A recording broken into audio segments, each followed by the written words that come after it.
Hi guys. So as you can see, the title of the video says how I got robbed, kidnapped and beaten under the impression that I was going on a date. So this is not an easy story to tell, so please be lenient. And I'm not a good storyteller, I don't think I am. So yeah, just bear with me. So I'm gonna try and cut out the other parts, like the non-important parts, but still make the story make sense. So I met these two guys go McDonald's. I was getting food and they seemed like cool gents. How are you? They were Zulu gents. Sharp, fine. So it was a tall, dark guy and a short. Let me actually refer to them as dark and light. So it was a dark guy and a light guy. So it's two gents. The dark one was the one who initially showed interest in me. Yeah. And I hope you guys can't hear the noise. Sorry for that. The dark guy offered to pay for my McDonald's meal. I mean, he was buying food himself, so he was like, nah, what are you getting? I'll just pay the whole thing. Sharp, sharp, cool. We started chit-chatting about this and that. We went upstairs to go sit because I was sitting in. It was low shading. I was sitting in, so we went upstairs. They asked if they could sit with me because I was alone. I said, okay, sure, no stress. We sat together, chit-chatting about this and that. Where are you from? The other one eventually told me he's got a daughter. The other one has a son. And then I told him I have two boys. Sharp, like that kind of conversation. So they said to me shortly after that, as I'm leaving, we were done eating, and they said, why don't we go sit? Do you know of a place nearby that we can go sit and have like a few drinks at? I think it was a Thursday, if I'm not mistaken. I'm like, okay, no, sure. I do actually know of a place that I go to when I want like cocktails during the week. Nothing fancy, but they make really nice drinks. Sharp. Let's go there and check it out and see if there's like a vibe or whatever. It's during the week. I've got class tomorrow. They're like, no, just 2-3 drinks. I go with them. We got there. So the light guy was wearing slippers or flip-flops. I can't remember. It was something inappropriate. So they said to him at the place that no, he can't go in. So he'd have to go and change his shoes. So he said, okay, I don't live far. I'm gonna go and change my shoes. And the other one said, it's fine. I'm gonna go with him.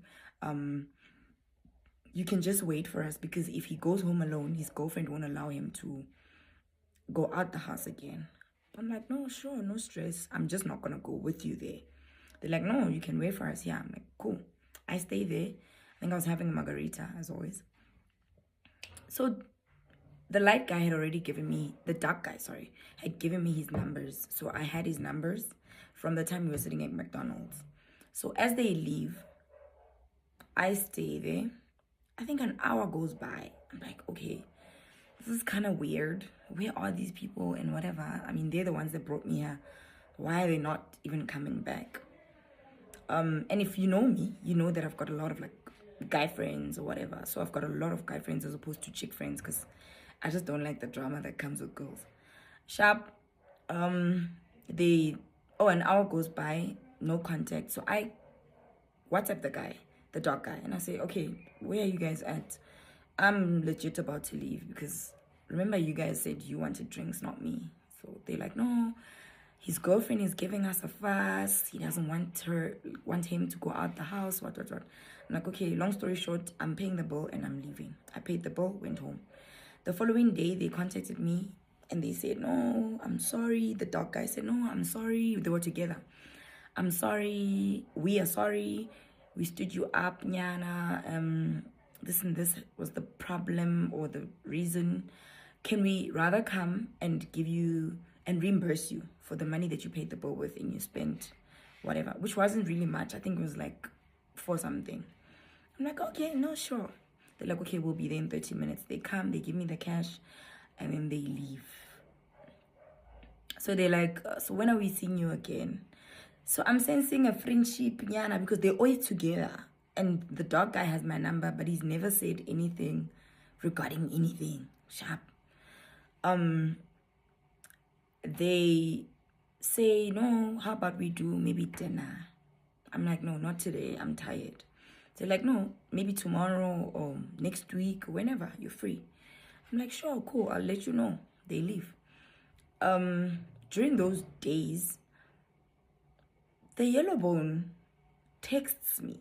So I'm assuming he got my number from the dark bone. I'm like, okay, no, sure, I don't mind. He starts talking to me more than the dark guy. Like, Njani, how are you? Are we passing by? Can we drop you off lunch? I'm like, sure. You can. I'm just not at school. I'm not, like, I just kept giving them excuses. Sharp, that goes past, I think, 3-4 days after they've given me the cash for the bill that I paid now at the place. They hit me up again. Hi, Unjani, what are you doing? I'm like, no, really nothing. Just chilling. They're like, no, let's go out for dinner. Where do you want to go? What are you list for? I'm like, no, Rosebank, whatever. Give them the name of the restaurant. They're like, okay, no stress. We'll come fetch you at around 7. I'm like, okay, cool, sure. I get ready, dress up. I didn't even dress up. I was not dressed up, like dressed to kill. It was just cold, so I refreshed and I dressed up appropriately, like for an outing. Sharp, they were running late even. And now this is the weird part. Before they come, I'm getting this weird vibe, weird feeling. But I'm like, nah, it's just, maybe it's nothing. Maybe I'm just having a bad day. And I prayed. I remember praying. Sharp, I go out. I get in the car. So it's the both of them again. The dark one is driving. The light one is in front as a passenger. So I sit at the back. They open the door. I get in. We drive. As I'm driving, they had already mentioned at McDonald's that they're in the taxi industry and this and that. So they say to me, we told you we're in the taxi industry, Musne. I'm like, yeah. They're like, okay, no, we just need to go get money from one of our drivers, if you don't mind, if that's okay with you. I'm like, okay, no, sure. Like, no, we're just getting the money quickly from the driver and then we're heading out to wherever you want to go. I'm like, cool, sharp. They leave. They drive. Oh, we're driving there. We get to like a secluded area. That colored area, I don't know if anyone is familiar with it. I didn't necessarily want to explain where it is because maybe someone from Cape Town is watching this and they don't know where that is. It's like a colored area. So it's more like abandoned. Not abandoned, but it's not well taken care of. There's no street lights in most of the streets. A lot of potholes. My friendly. It's that kind of area. But I'm not too fussy because we are going to a taxi driver. So, hey, go. Can't expect a taxi driver to stay in center now. Sharp.